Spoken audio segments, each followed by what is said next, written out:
Hello everyone and welcome back to the new episode of EUREStv. My name is Kevin Sigma and again I will be your presenter for the episode that we are airing today. Good to see you here. We have an interesting program for you focusing on skills and competences since it is the year of the skills here in Europe. We have some interesting items for you as an on-site report, and at the table we have Ulrich Scharf from Skilllab and Ella Put from Nuffic to talk to us about skills and competences. But before we start with the conversation at the table, let's take you to our first on-site report. Edel Eging went for us to ProActief in Almere to speak about their ways in international recruitment. Hi, my name is Erdal Egin. I am EURES advisor in the Netherlands. Today we are here at physiotherapy practice ProActief in the city of Almere, very close to Amsterdam. In a moment I have a meeting with both the employer and one of the employees who recently started working here. Let's go and find them.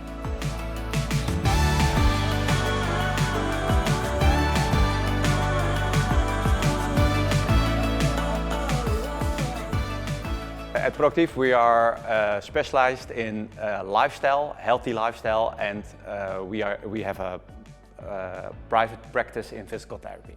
Well, at this point we have two employees, one from Portugal and one from Italy.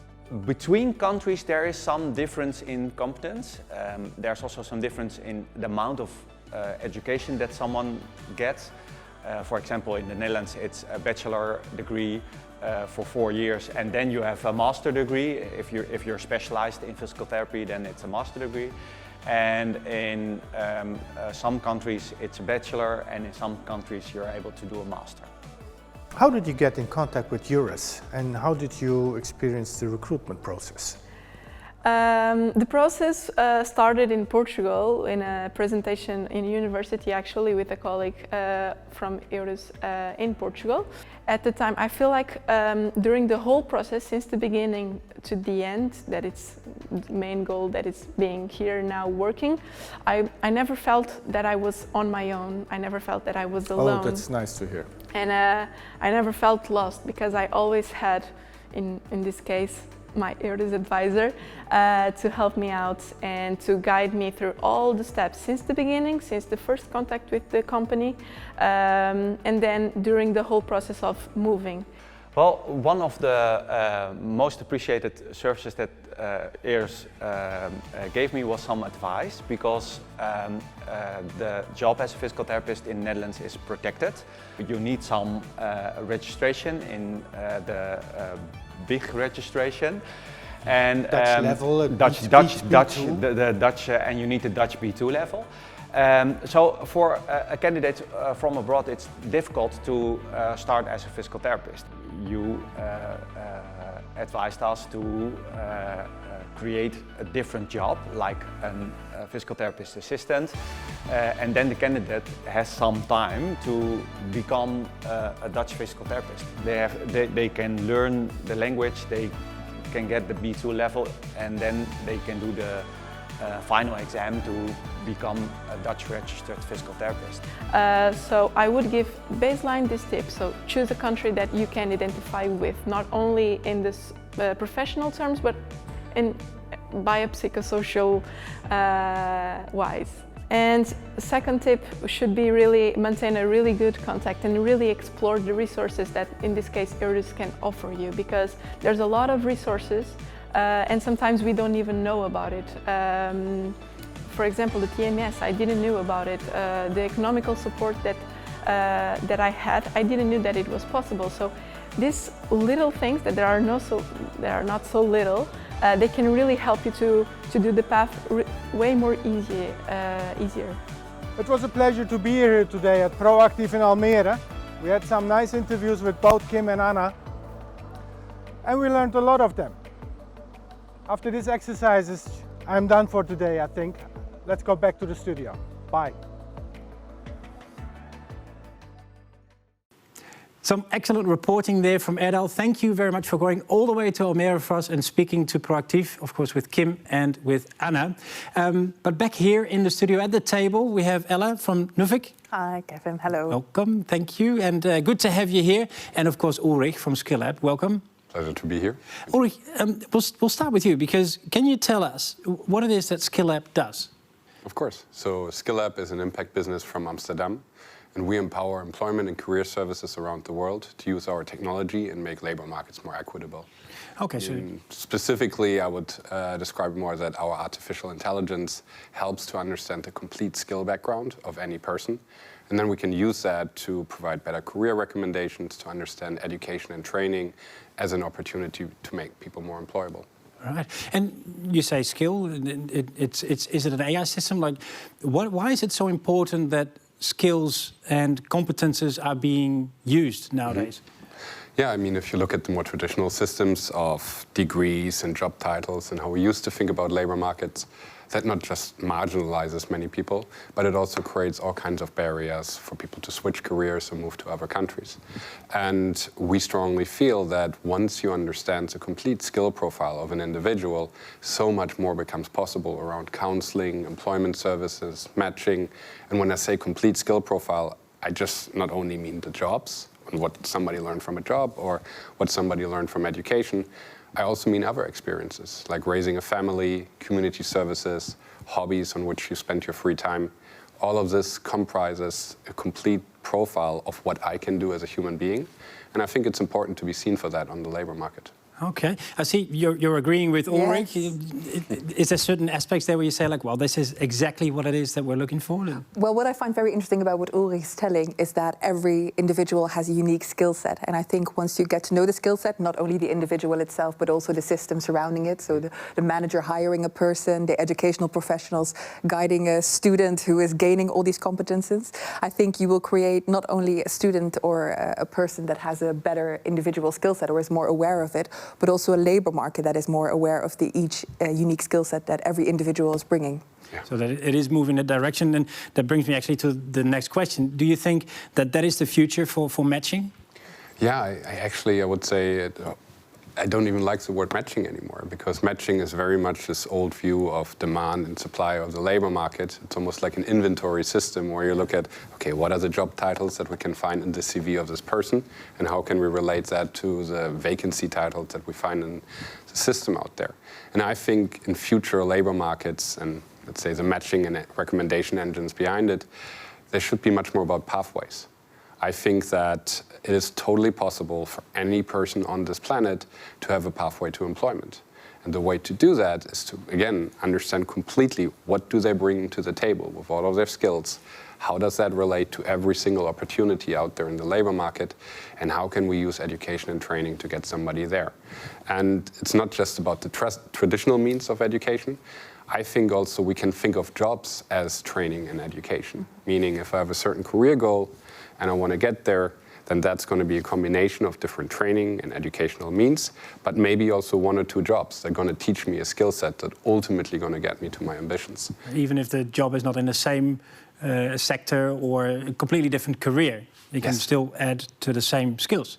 Yeah, and that's another point with occupations and how we traditionally think about jobs. That's very contextual. It's very different from country to country, but skills are universal. If I know how to do a certain thing in Spain, I know how to do a certain thing in Germany or the Netherlands or the UK or any place in the world. So we want to create translatability of competences across countries. So hence the word pathways, as you mentioned it before. So you do think that this is going to provide more opportunities internationally for mobile workers? Yeah.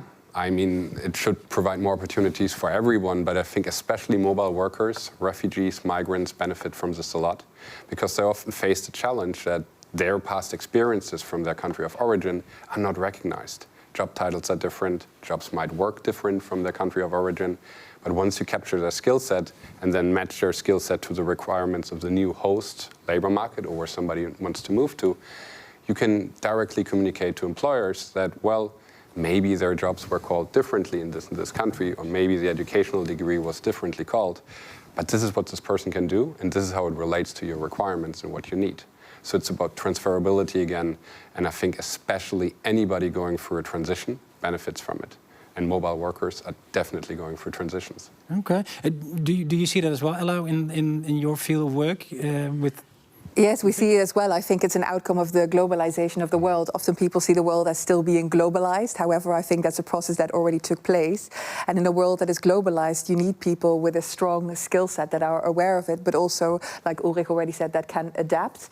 And I think it's great that a labor market is able to translate vacancies. So not only translate a skill set, but also vacancies, because that's what we need to make the world a better place, I would say. Well, I like the way you say that. No, exactly. I completely agree. Ulrich, for our viewers, in your opinion, what do you think is important when they are looking for new opportunities or, from the other perspective, new talent in outside of their own country? Yeah, so from an employer's perspective, I want to clearly be able to communicate what I'm looking for, right? And I very often, when we talk about vacancies and how jobs that are described, it's so much in the local context. How would you communicate about this job in your immediate environment? Now, if you look for global talent, you need to be able to communicate in a more universal way what you're looking for. And here we get into skills and competencies. And there's a reason why this is the year of skills for the European Union. It just highlights how important this is. Yeah. And so my recommendation really for employers is express what you're looking for in terms of skills and competencies. Don't use jargon, don't use buzzwords, be very clear, because that allows also in a more unbiased way to people to present to you why they are the right candidate for the job. Right, yeah, very interesting. Do you think this has a direct correlation also with perhaps job creation? You see, sometimes we saw it in the report as well, where a physiotherapist might not be able to work yet in the field here, but can start as an assistant until they develop their skills or can start working in the real job. Have you any experience with that? Yeah, of course. And I think this is a barrier, for example, so many refugees that came to Europe in past years experience, because there are quite a lot of protected professions where you need certain license requirements. And it's totally possible to get them, but people also need to work now and make an income now. So here we again go back to the idea of pathways. How can I utilize the skill set I have today, gain already employment, gain skills in the new labor market, and maybe in parallel get the necessary license requirements to land with that official job in 2-3 years from now. But everything should be seen really as steps you take to the outcome where you want to get with a sustainable career, instead of just trying to just match somebody to the nearest and easiest available thing. Yeah. Very interesting and very practical information as well. Thank you very much, Ulrich, for elaborating on that and what Skilllab does. Love to keep this talk going, of course, but we have another on-site report that we need to go there. After that, of course, we'll get back here and talk to you about Nuffic and international competences. First, we go now to the report of Hani Eilish. She went to us, for us to Terschelling, to Westcord hotels, and spoke there with an employer and an employee about their experiences with the EUREStv and how they tackle international recruitment. So let's go there. Today we are at the beautiful island of Terschelling in the northwest of the Netherlands. We are going to the Westcord Hotel. We are going to meet Danielle and Eline, who are both working there, and they're going to talk to us. Let's go inside and meet them.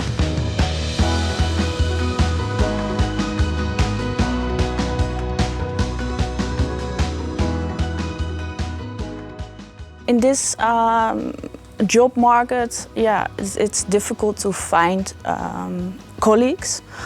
We have a lot of vacancies, and high turnover, and it's important to look behind the CV.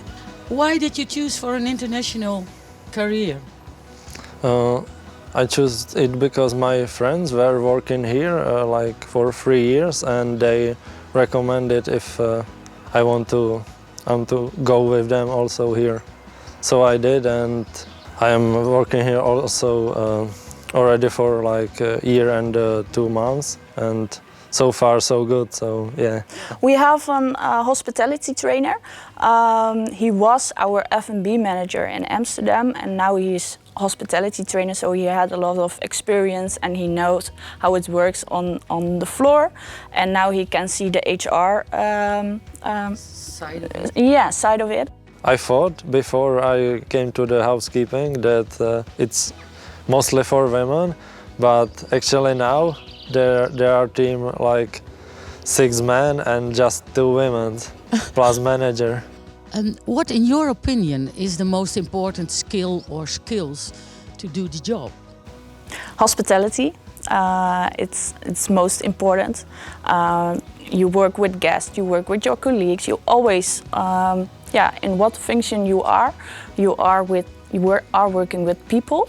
Yeah, I think it's really like calm here, and they are not in stress. I am now a supervisor. That means I'm doing the papers and checking the rooms after. We have our employee app. In the app you can find e-learnings, so where you can find all the products you need for your work. You can see a lot of movies, how to do things in your job, but also other e-learnings when you think, okay, I want to learn more. They have embark on your adventure training, so to get to know Westcord better. So we are a family group, so yeah, we find it important to have the family culture in the hotels. What is most important when you look at skills or how you do that? What is a tip you can give them? Look beyond the CV. That's very important to speak with people. Look who they are. Not everyone can make a right CV. Everyone can grow in their function. Everyone can grow by themselves. And also it's important to work with each other. If there's another company who has an applicant, ask them, maybe you can work with that applicant and not for that company. It was great to be here at Westcord Hotels today. Hopefully we have inspired you to come to work on this beautiful island in the Netherlands. I have to catch the ferry now. You are going back to the studio. Bye. Thank you, Hani, for going all the way to the Schelling for us. Excellent reporting again, as always. And hopefully we'll get to use you again for another report in the future very soon. From the Schelling, of course, back in the studio here now with Ella and Ulrich. Ella, I have also, of course, some questions for you because I'm quite interested. What can you tell us about Nuffic and what it is that you do, that they do? Nuffic is the Dutch organization for internationalization in education, and our aim is that each student or educational professional has international competencies. And we do that, we start quite early on. We start informing students already on from primary education to a lifelong learning, because basically international competencies are competencies you gain through your entire life. Very true. But how does that relate to the labor market? Because skills and competences, entire life, how do you implement that to the labor market? Yeah, I understand it's quite a big thing. Well, we already mentioned this in the conversation that we had with Ulrich earlier on. In a globalizing world, you need students, you need young professionals, but also all professionals with an international skill set. Because if you look at the situation here in the Netherlands, we live in a multicultural society. But if you look at it on a more global scale, globalization already took place. We are connected worldwide. We need professionals that have a strong international skill set in order to face the challenges of this time. So international skill set. Ulrich, you mentioned with Skilllab, of course, you try to connect with international platforms. Is that also... Absolutely. I think it's education at the end of the day prepares people for the labor market. And what you're doing with your work is essentially setting up people for success. So hopefully they might not need employment and career services later in their life because some of the competencies they acquire with you. Yeah, we see the shift starting, or at least it's a trend, like we heard in the report as well, that there is a shift from focusing on education to focusing on skills and competences. Do you think this is the future, Ella? Is that where we're heading? Yes, definitely. Well, I think the prime example of it is that this year is the European Year of the Skills. It's really a great example and highlight of why skills are so important. And obviously what we also noticed this in our own research. We have a research department that does marvelous work who shows that each individual needs an international skill set in order to stand out on the labor market. And that is incredibly important for the future of the world, but also of individuals, each on their own, on the labor market. Right, you mentioned stand out on the labor market, like you want to show that it's not just a bachelor or master degree or a vocational education that you did, but you want to also showcase certain skills. Of course, and you also see that soft skills, which you learn from an international experience. Yes. I'm not saying that you need an international experience by going abroad. You can also gain international experience by working at a multinational in your own country. But what you do see is that the skills that you learn, the soft skills that you learn when you do an internship or when you get in touch with cultures that are not your own or speak a language that are not your own, are soft skills that you really need to stand out on the job labor market. You think people are always aware, Ulrich? You think people are always aware of the skills they're gaining? No. Is there a way how to... Absolutely not. I think there is an aspect or something called resume therapy, basically the process of recognizing in the first place how much you know. Yeah. I think skills and competences relate a lot to self-esteem and how confident I am, and especially individuals that struggle with that often can benefit massively from understanding, okay, what do I bring to the table? What did my experience, if it's international or national, really taught me, informed me as a human being for the labor market? So I don't think people are aware enough. And we need to definitely help them to also visualize for themselves not what they can do already, but how it's also important, how the next steps of their life will equip them with additional skills and competencies. And to gain that awareness, because a model has been created with international skills and competences. Exactly. What can you tell us about that? Well, I see the model here, so maybe it's nice to take the viewer through the model. What it might be important to add is that here we focus a lot on the individual, but I know a lot of employees are working or are watching this broadcast and are working with these individuals. So I think apart from creating the awareness of the young professional entering the labor market, there also has to change something in the mindset of the person across the table who interviews them for their job. And I think this model helps the job seeker as well as the employer hiring, hopefully hiring the job seeker. We created a model in which intercultural competencies, international orientation and personal qualities stand out as the main subjects. What we know is that when you gain an international experience, you develop an international competency such as knowledge, attitude, for example, learning a language, learning to deal with another country, learning to deal with a different culture. However, what is really important and what is often not recognized is the personal qualities that you develop.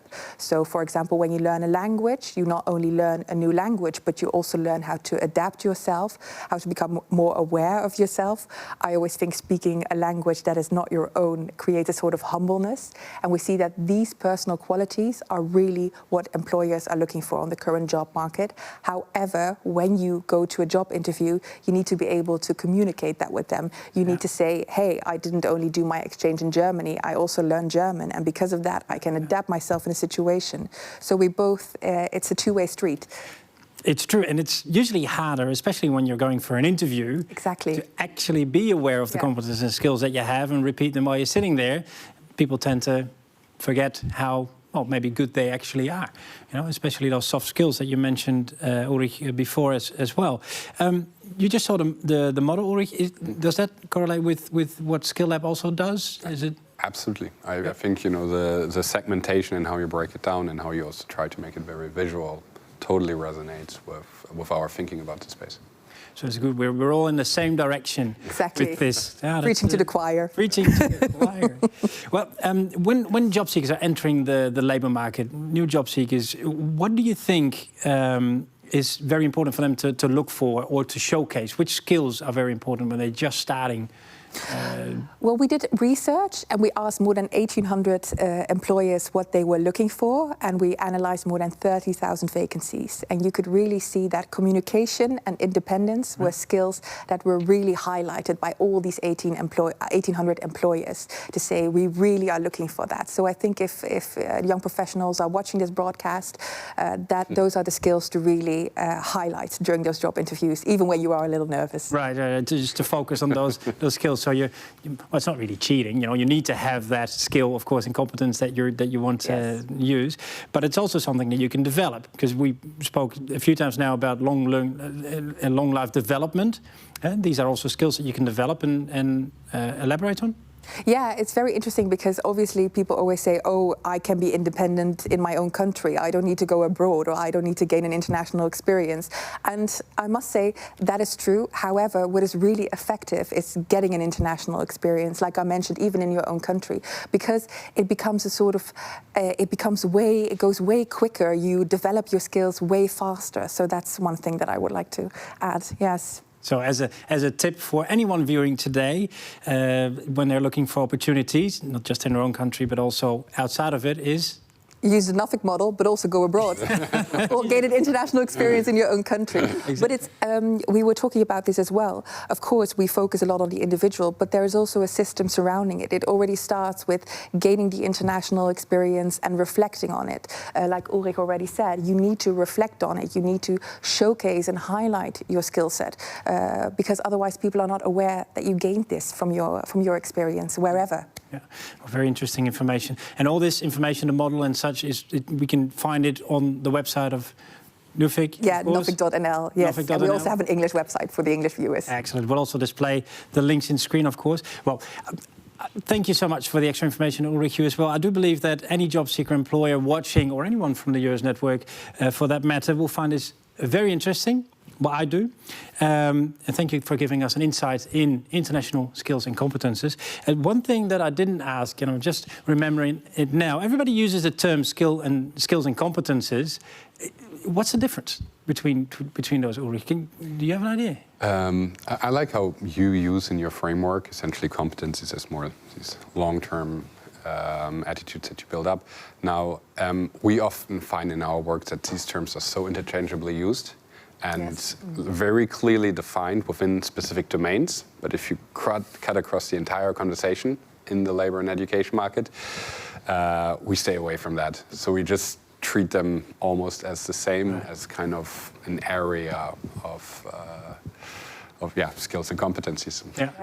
I use a metaphor for it. I always think an international experience or a skill set gained by an international experience like an iceberg, and the international competences you see above the sea level, and all the skills are below. So, and you have to make it visible. There you go. All right. Well, thank you so much both on elaborating on that. Skills and competences, interesting terms, and a bit of both, a bit of the same. So, thank you so much. We'll be going over now to our international guest of today. She's not here with us in the studio, but she will be joining us through a video connection. And Iris Bonet, you're all the way over in Madrid. Hello, how are you today?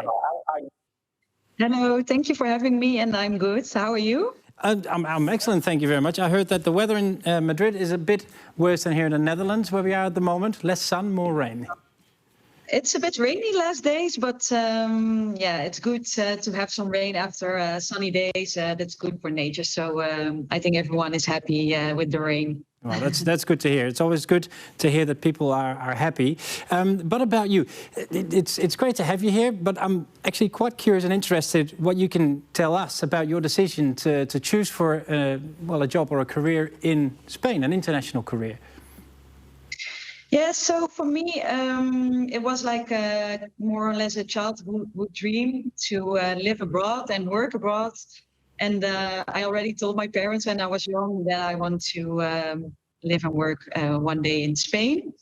But I never did it. I was a bit afraid to do it, to be honest. And now I was looking for a job. I thought it was the right time, the right opportunity to make that dream come true. So that's how it went, yeah. And off you went to Spain and try your luck. I can't call it luck, but try to apply for a job there, and you actually found a great opportunity. In your experience, in your opinion, do you think that some of your skills made a difference in finding a job there?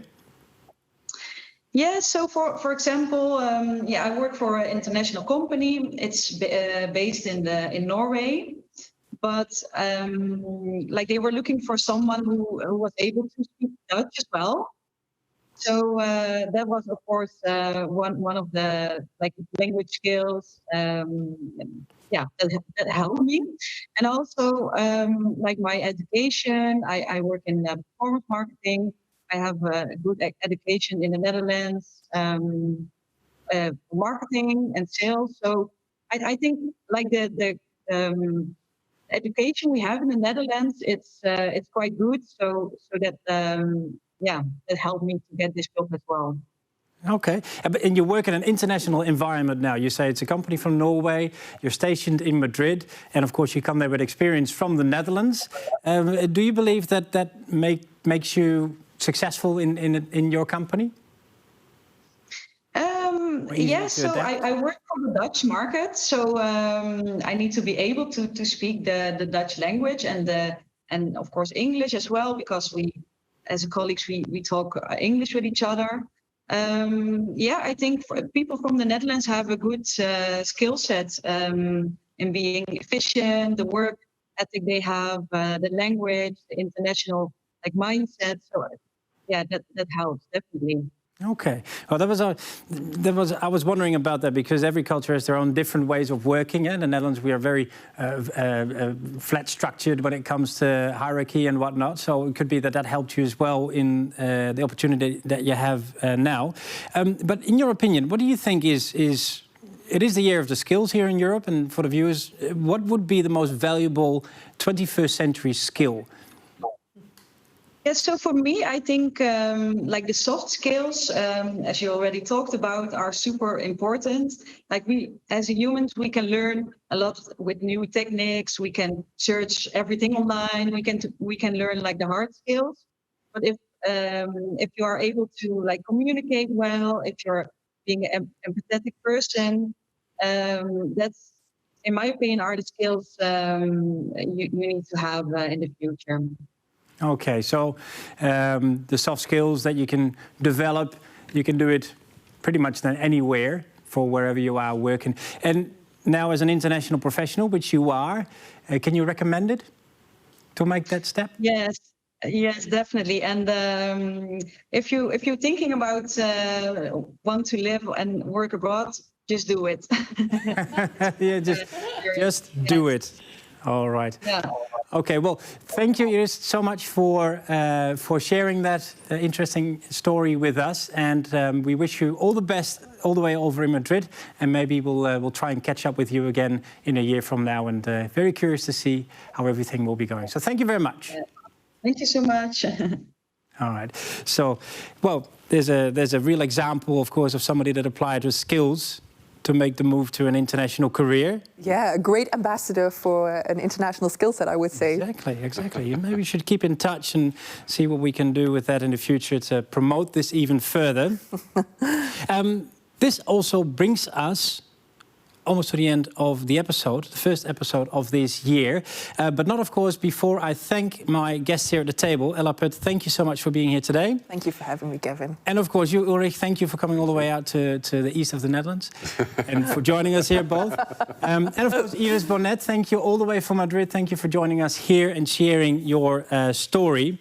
Also, let's not forget our colleagues that did the on-site reports and went all the way to the different locations for us and talked to employers and the employers themselves. I would like to add, as always, EURES is represented throughout the entire European Union and European Economic Area. So if you have any questions relating to international labour mobility, there is a EURES advisor near you in any of the member states. So try and find them there, and they'll be more than happy to help you and guide you in the certain directions. Also a reminder, if you are inspired by anything that you've seen on this show and would you like to add an interesting item, please email us at kevin.sigma@uwv.nl or go to our website www.eures.tv and fill in the information form there. And I think by there, this concludes the first episode of this year. We hope to see you again next time with another exciting episode. Take care and see you somewhere quick in Europe. Thank you.